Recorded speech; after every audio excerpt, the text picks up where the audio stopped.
तर महाराष्ट्रातल्या शेतकऱ्याला एक अंदाज देणार आहे.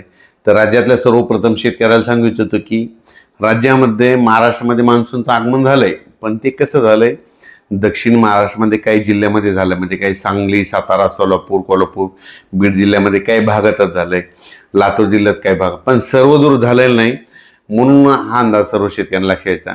तर मग पुढची परिस्थिती काय राहणार आहे, तर उद्या 10 जूनला तुम्हाला एक सांगू इच्छितो, 10 जून पासून काय होणार, आणखीन मराठवाडा आणि दक्षिण महाराष्ट्राकडेच म्हणजे ना इकडल्या भागातच आणखी मान्सून राहील, पण उत्तर महाराष्ट्र विदर्भाकडे आणखीन ते पाऊस मान्सूनचा मोसमी पाऊस दाखल होणार नाही. म्हणून हा अंदाज लक्षात यायचा. त्याच्यानंतर तुम्हाला एक सांगू इच्छितो, 10 म्हणजे 10, 11, 12 पर्यंत आणखीन काय होईल, म्हणजे मराठवाडा आणि दक्षिण महाराष्ट्रामध्ये सातारा, सांगली, सोलापूर, कोल्हापूर, पुणे आणि इकडे मराठवाड्याचे लातूर जिल्हा, बीड जिल्हा, परभणी जिल्हा, नांदेड जिल्हा, धाराशिव, लातूर, हिंगोली ह्यापर्यंतच काय होईल, म्हणजे आणखीन 10, 11, 12, 13 पर्यंत पाऊस राहील. म्हणून हा अंदाज लागायचा. पण हे सगळीकडे मान्सूनचा मोसमी पाऊस पडणार नाही, काही भागातच पडला, जिथं पडला तिथं जास्त पडायला, सर्वदूर काही पडणं, म्हणून हा अंदाज लक्षात यायचा. पण त्याच्यानंतर काय झालं, विदर्भातले शेतकऱ्याचे फोन आले. तर मग विदर्भामध्ये आणि उत्तर महाराष्ट्रामध्ये नंदुरबार जिल्हा झालं, धुळे जिल्हा झालं, त्याच्यानंतर विदर्भामध्ये नागपूर, तिकडं म्हणजे काय परिस्थिती राहील, तर त्या शेतकऱ्याला सांगू इच्छितो की काय होणार आहे, म्हणजे 13 तारखेपासून, म्हणजे 13 तारखेपासून 13, 14 पासून ते मग 16, 17, 18 पर्यंत मग काय होईल, उत्तर महाराष्ट्र आणि विदर्भाकडे मोसमी पाऊस दाखल व्हायला सुरुवात होईल. पण हे पाऊस सगळीकडे दाखल होणार नाही, कारण की काही काही भागामध्येच दाखल होईल, म्हणजे याच्यामध्ये जास्त असा जोर नाही. काही भागात जिथं पडला तिथं जास्त पडायला आणि काही भागात कमी पडायला आहे, म्हणून एवढा जोर नाही. जिथं ओल झाले तिथंच होणार आहे, काही भाग सोडून देखील देईल. पण हे करत असताना तुम्हाला सांगू इच्छितो की 13, 14, 15च्या दरम्यान मग मुंबईला देखील, नाशिककडे देखील, मुंबईला देखील पाऊस बघायला भेटेल, पुण्याकडे देखील मोसमी पाऊस बघायला भेटेल.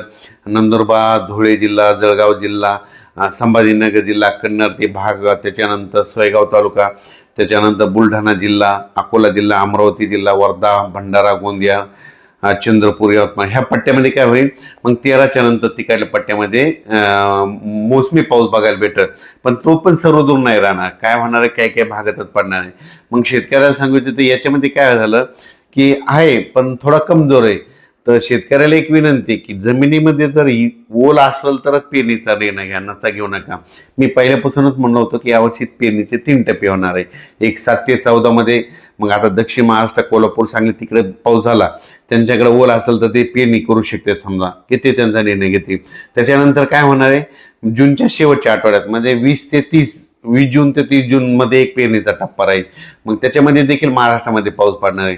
आणि त्याच्यामधून जर काही शेतकरी उरले तर 10 जुलै ते 15 जुलैमध्ये पाऊस येईल आणि त्याच्यामध्ये सर्व शेतकऱ्याची पेरणी होणार आहे, म्हणून हा अंदाज. पण उत्तर महाराष्ट्र, खास करून उत्तर महाराष्ट्रातल्या शेतकऱ्याचे काही मिरची लागवड आहे, त्यांच्या विहिरीचे पाणी संपले, मग ते पाऊस येण्याच्या प्रतीक्षेत आहेत.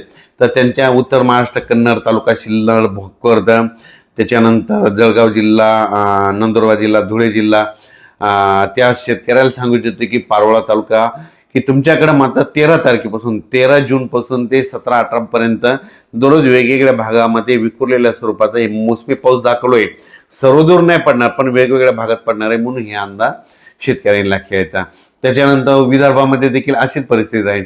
विदर्भामध्ये देखील काय होईल, 13 जून पासून ते 17, 18 पर्यंत, 13, 14, 15ला 18, 17, 18च्या दरम्यान तिकडे विदर्भात देखील काही जिल्ह्यामध्ये दाखल होईल, पण हे सगळीकडे दाखल होणार नाही, काही भागात होईल. 20 जून ते 30 जून मध्ये होईल. मग त्याच्यामध्ये मात्र आणखीन जवळपास खूप ठिकाणी भरपाई झालेली दिसत.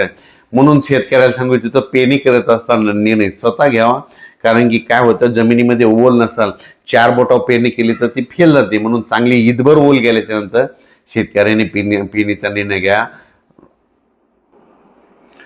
परत एकदा शेतकऱ्याला सांगतो, हे मोसमी पाऊस कसा आहे, दक्षिण महाराष्ट्राकडून आलेला आहे, कर्नाटकमधून आलेला आहे. त्याच्यामुळे काय होईल, ते ह्यामध्ये 10, 9 आज देखील 9, 10, 11, 12 पर्यंत काय होणार आहे, सांगली जिल्हा, सोलापूर जिल्हा, पुणे जिल्हा, त्याच्यानंतर बीड जिल्हा, धाराशिव जिल्हा, लातूर जिल्हा, परभणी जिल्हा, नांदेड जिल्हा, हिंगोली जिल्हा, यवतमाळ जिल्हा ह्या परिसरामध्ये काय होईल, जालन्यापर्यंत, की हे थोडं बऱ्याच ठिकाणी म्हणजे ह्या 3 दिवसामध्ये 9, 10, 11, 12 13 पर्यंत बऱ्याच भागामध्ये कव्हर करेल, पण काही काही भाग सोडून देखील देईल, काही काही ठिकाणी म्हणतात खूप देखील पडेल, म्हणून हे देखील सर्व शेतकऱ्यांना घ्यायचं. त्याच्यानंतर मात्र 14 पासून देखील मग मुंबई, नाशिक, नंदुरबार जिल्हा, धुळे जिल्हा, जळगाव जिल्हा, बुलढाणा जिल्हा, अकोला जिल्हा, अमरावती, वर्धा, नागपूर, भंडारा, गोंदिया ह्या पट्ट्यात मग काय म्हणजे विदर्भ, उत्तर महाराष्ट्र, मुंबई, नाशिक, सिन्नर ह्या पट्ट्यामध्ये काय होईल मग 14च्या नंतर बऱ्याच ठिकाणी मान्सून दाखल झालेली दिसत. पण याची व्याप्ती खूप नाही, काही भागातच पडेल, काही भाग देखील कमी राहील. मग याच्यामधून जिथं नाही जर झाला तर तिथं 20 जून ते 30 जून मध्ये परत एकदा पाऊस येणार आहे, मग तिथं त्या ठिकाणी पाऊस येईल. आणि त्याच्यामधून जर काही शेतकरी उरले तर मग 10 जुलै ते 15 जुलैमध्ये एक पाऊस येईल आणि त्याच्यामध्ये सर्व शेतकऱ्याच्या पेरण्या होतील. अचानक वातावरण बदल झाला तर लगेच एक शेतीला